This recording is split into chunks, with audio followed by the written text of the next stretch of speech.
بسم الله الرحمن الرحيم. من بلدية تزربو، بلد الخير والنماء، بلد الماء والنفط، بلد الرخاء، بلد الخيرات.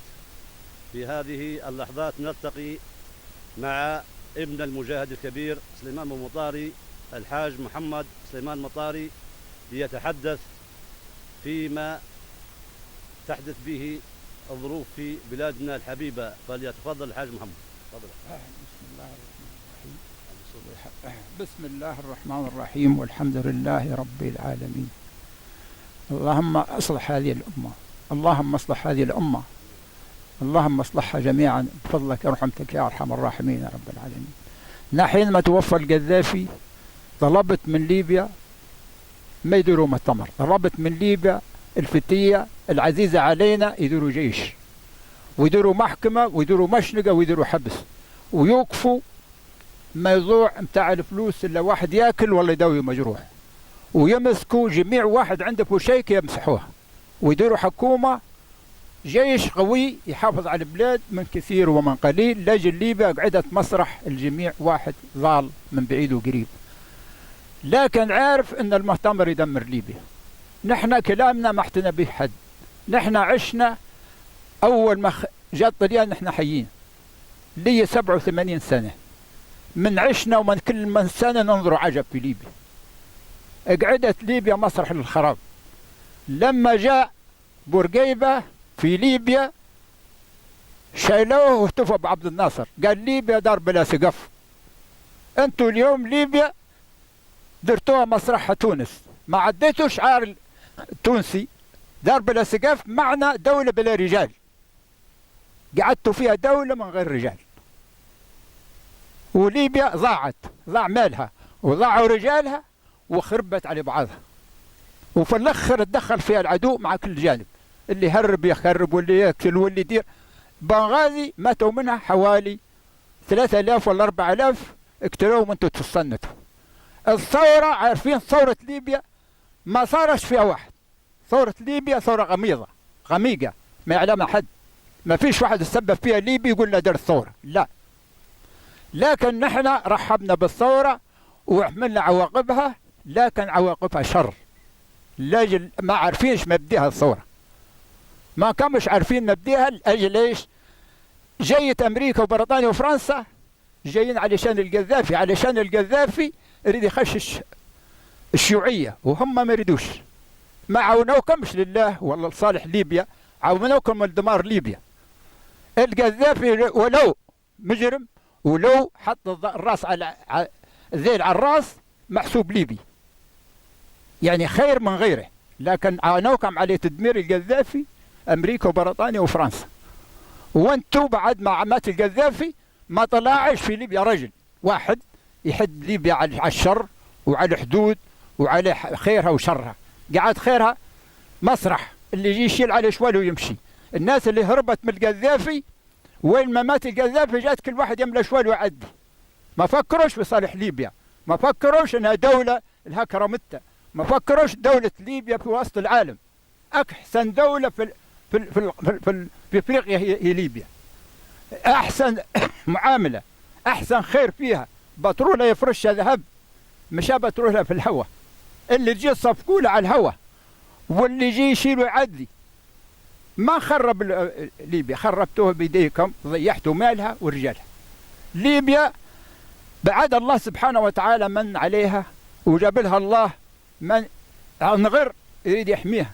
من بوحفتر جاء كان قاعد في سويسرا، مش مستحق لك انت والله مستحق.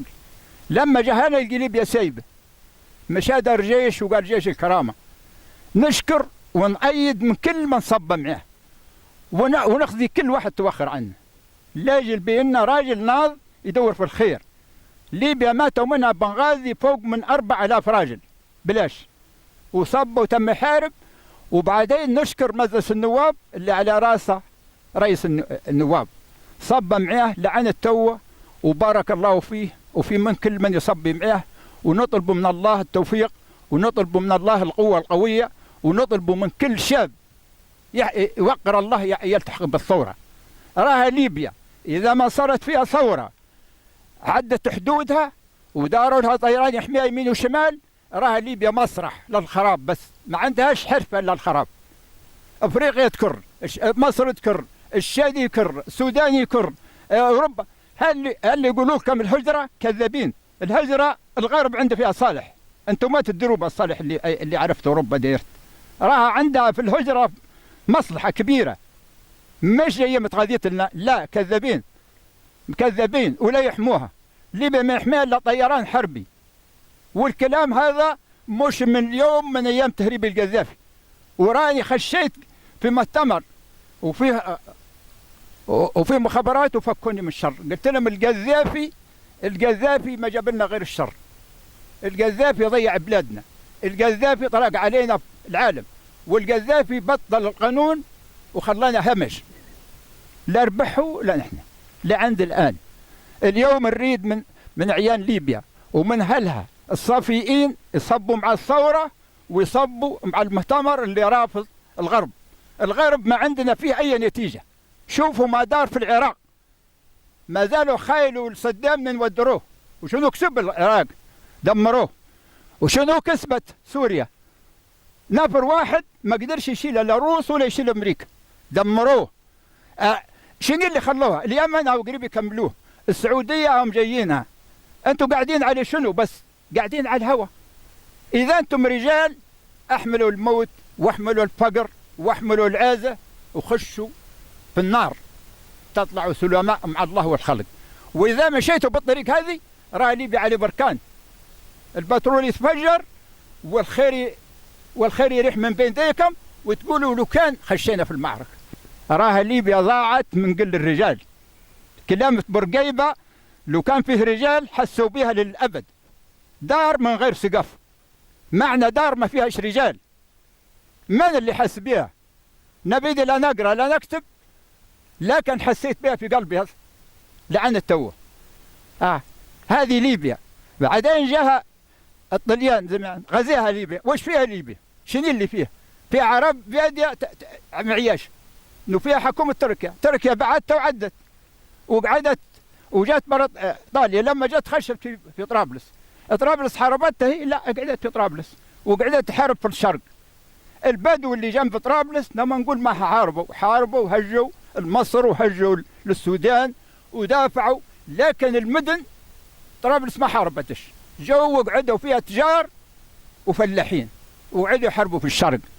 لما جو للشرق صالحهم إدريس حاربهم مرتين ثلاث، وعقب صالحهم خذهم لين الفركات وهرب. قعدت ايطاليا متشطحه في ليبيا. المختار ناض بروحه في الجبل ودار حرب عصابات، مش حرب علني، عصابات. دار حرب عصابات وقعد يحارب، واللي فيه نفس واللي عنده قدره جاب سلاحه، كان عنده سلاح وجاب، واللي مع الطليان اللي يا عنده يا حصل اي بندق يقدر يجيبها يعطيها، واللي حصل علاف يلهد عليهم في الليل ويعطيه. بعد ادريس دار الصلح ومع الطليان وخذا ملايين لفرنكات وعدى.